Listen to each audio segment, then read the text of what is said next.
welcome. My name is John, and I'm just here to discuss movies on the YT. And if you'd like to join that discussion, go ahead and smash that subscribe button and hit that notification bell as well. And we have recently gotten the long-awaited release of Godzilla vs. Kong, the fourth movie in the MonsterVerse. And so I figured there's no better time than the present to rank all four movies. And so let's get started. And so as we get started, I do have individual reviews for all four of these movies. So if you want more in-depth thoughts, go ahead and check those out. And coming in last place, pretty easily, in all honesty, even though in my review I said it was on par with another movie in this franchise, but I think I was being a little too forgiving on this movie in that review, and that is Godzilla, King of the Monsters. This is a movie, yeah, it has some pretty fun monster action. It's a pretty decent popcorn flick, but the characters really just, I can't stand them. Whereas, like, in the other movies, I can deal with them. Like, when I go to these movies, I don't want, I don't need super in-depth characters, I don't need Joaquin Phoenix's Joker in these movies. I just need them to have a clear goal and have their decision-making be an advancement of that goal. And in this movie, they don't do that. Kyle Chandler's characters keep saying he needs to get his daughter, and he keeps making decisions that obviously will hinder him from reaching that goal. In one scene, he's getting on a helicopter and then to go get his daughter, and then in the next scene, he's lackadaisically just sitting around the ship. It's just they just do stuff willy-nilly, and it really bugs me. But it's still a pretty decent popcorn flick nonetheless.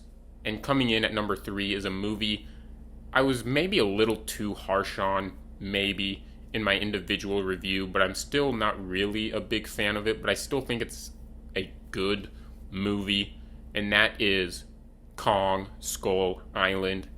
Now, for me personally, this has some awesome monster action that is worth revisiting the movie for, but the main issue I have with this movie is the tone is extremely inconsistent. At times, it feels like it's trying to be a Zack Snyder dark DC movie, and then it flips over to John C. Reilly, who acts like he's in Guardians of the Galaxy, and there's no consistency there, and so that bugs me.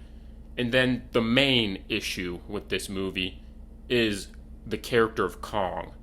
I am a massive fan of Peter Jackson's King Kong ever since I saw it when I was like 7 or 8 years old when it came out. And I just love the character of Kong. And in this movie, he's just there as another animal on this island. You don't get to explore his heart or anything like that.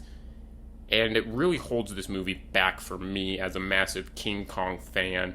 He's just simply there to provide action. He's not a character in the movie. And so both of these top two movies are movies that I personally think are awesome, and I honestly had a harder time than most people will probably think in terms of picking which one is my favorite, because I think one of them is criminally underappreciated. But coming in at number 2 is 2014's Godzilla.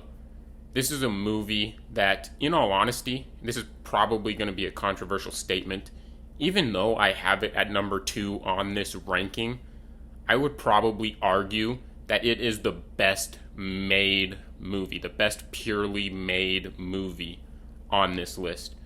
Because I think the characters have enough and plenty of depth to keep you emotionally involved with them.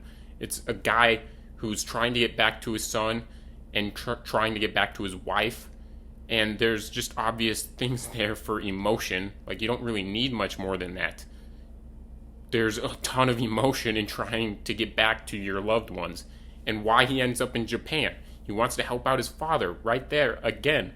There's plenty of reason for him to go to Japan. His father and him both have a nice emotional backing in Japan and the events and the nuclear events that surrounded why him and his father were in the positions they were in. And the whole Bryan Cranston being killed off, it never bugged me. I've never fully understood the criticisms other than the fact that Bryan Cranston's a phenomenal actor. This movie does a magnificent job at creating atmosphere as well. And people complain about cutting away from Godzilla and stuff, and I will always combat that argument by saying they're showing the movie from a human perspective. And I'm sorry, and I know this sounds dumb, but if there were giant monsters wreaking havoc, you're not just going to stand there like, well, I'm just going to stand here and watch these monsters battle it out. No, you're going to be running the other direction, running away, scared for your fucking life. And so that's what this movie does. It shows it from a human perspective. And the more I've thought about it, this movie even has really good commentary about WMDs and weapons of mass destruction, very similar to the 1954 masterpiece, the original Godzilla. It's not as good as that movie, but it's still actually pretty decent, and it has pretty decent commentary on that, especially when you get into the third act. And coming in at number 1, my favorite movie in the MonsterVerse would have to be Godzilla vs. Kong. And even though I was kind of arguing that Godzilla is the best made movie in the MonsterVerse, this has to be my favorite. A lot of that just has to do with the fact that it's a King Kong movie, in all honesty, and I love the character of King Kong a lot more than Godzilla. And this movie fixes the mistakes that Skull Island had for me when it came to the character and portrayal of Kong. This movie shows Kong with a heart. It shows him doing sign language, and it's simple sign language, not extremely complex stuff like, George and Rampage. It's nice, simple, believable sign language for an ape like that. And it just really shows a heart in the human side of Kong, and that really just elevates this movie for me personally. Now, I do think it's a little rushed, and I don't think it provides very many themes in it, in all honesty, but it's just a blast of a movie with great action and is visually stunning. Godzilla vs. Kong is, in all honesty, just a purely awesome movie. It might not be the greatest made movie, but it's an awesome movie. All the characters have a clear goal, and unlike King of the Monsters, all their decisions are in service of them reaching that goal. Yeah, they might not be that deep in terms of what people might want, but to me that misses the point of the movie. And I evaluate movies based off of looking at what the point of the movie is. And I think this movie almost hits a home run. It's a little too rushed, in my opinion, but it still comes in at number 1. Thanks for watching this video. Go ahead and share your thoughts on the MonsterVerse in the comment section down below. Maybe your rankings, whatever. And if you enjoyed this ranking, go ahead and smash that thumbs up icon, smash that subscribe button, and hit that notification bell as well to stay up to date on my channel. I plan on doing a King Kong ranking as well, and so stay tuned for that, and I will return next time when I see you again.